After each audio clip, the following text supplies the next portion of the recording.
దేవుడి చిత్తంలో ఉన్నప్పటి నుండి నాకన్నీ బాధలే కన్నీరే అని అనుకుంటున్నావు కదా.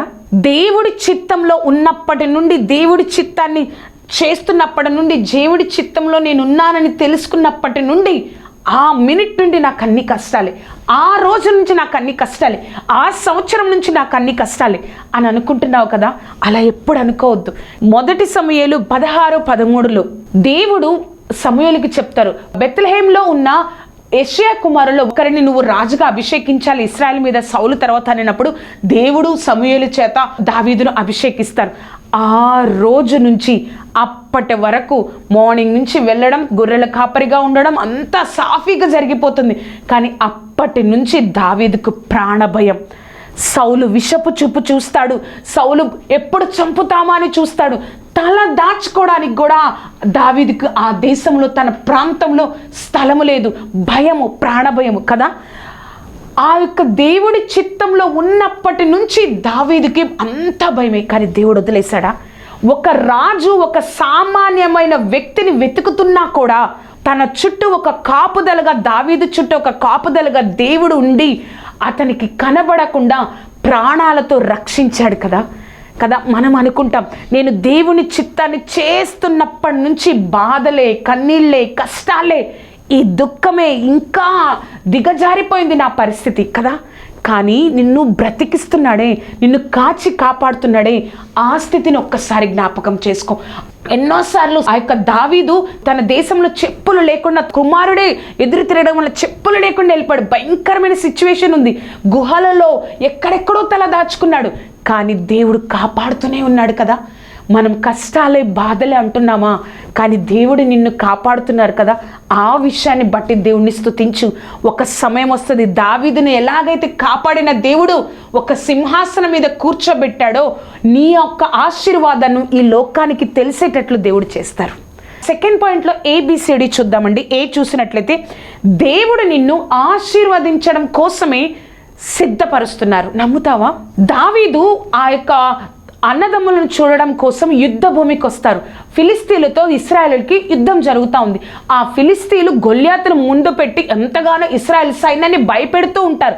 భయపెడుతూ ఉన్నప్పుడు అక్కడ దావీదు ఒక మాట అంటాడు, సున్నతి లేని ఈ ఫిలిస్తీయుడు మనల్ని భయపెడుతున్నాడేంటి అని చెప్పినప్పుడు అందరూ తెలుసుకొని ఆ మాట అన్నాడు, ఈ సున్నతి లేని ఫిలిస్తీయుడు ఎంతటి వాడు అని చెప్పినప్పుడు, ఈ మాట సౌలుకి చెప్పినప్పుడు సౌలు పిలుస్తాడు దావీదుని. దావీదు, నువ్వు ఆ యొక్క ఫిలిస్తీన్లను చంపుతావా? అతడు బాల్యం నుండి యుద్ధ నేర్పరి, అతడు బాల్యం నుండి యుద్ధం ఎలా చేయాలో నేర్చుకున్నాడు.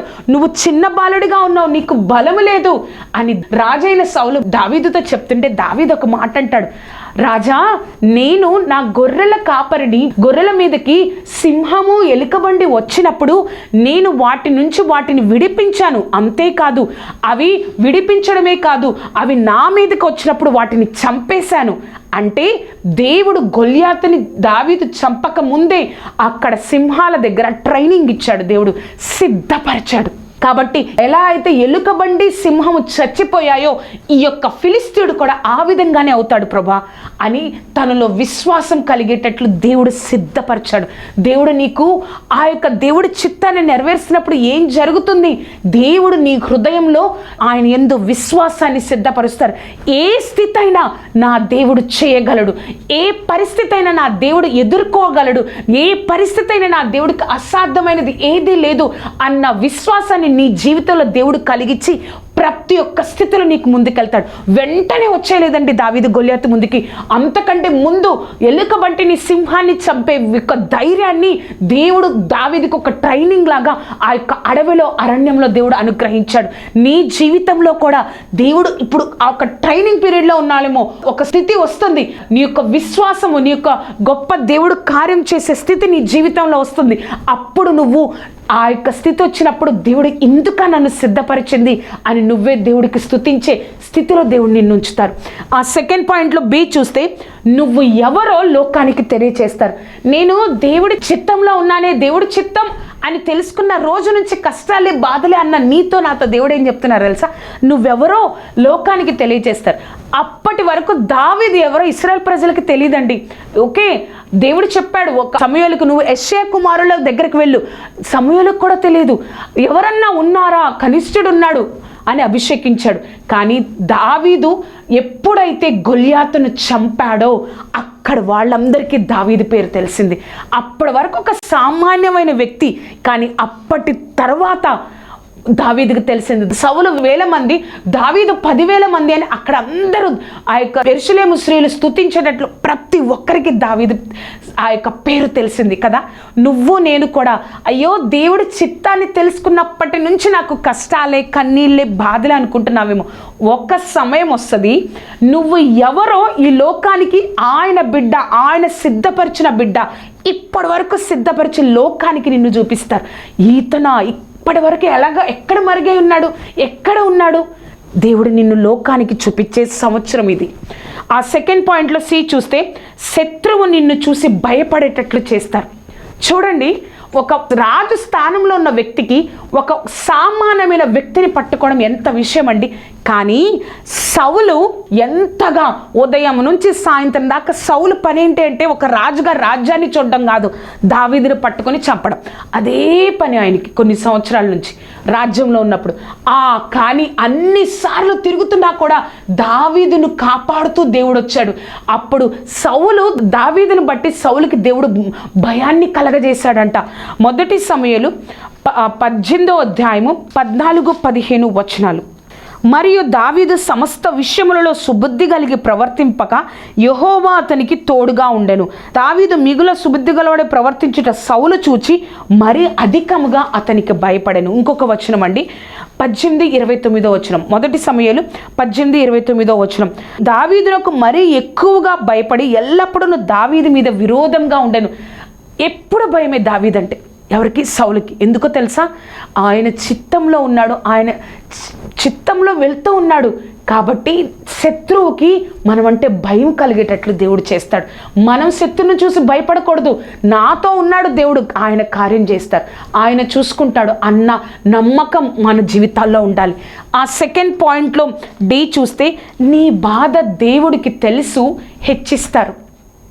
చూడండి, దేవుడి చిత్తాన్ని చేస్తున్నప్పటి నుంచి దేవుడు ఇది కాదు, నేను ఈ విధంగా కోరుకుంటున్నానని నువ్వు తెలుసుకొని అనేక సార్లు రూఢిపరుచుకొని ఆ విధంగా దేవుడి చిత్తానుసారంగా నువ్వు వెళ్తున్నప్పటి నుంచి నువ్వు ఎన్నో కష్టాలు పడ్డావు, ఎన్నో బాధలు పడ్డావు, ఎంతగానో ఒంటరితనాన్ని అనుభవించావు.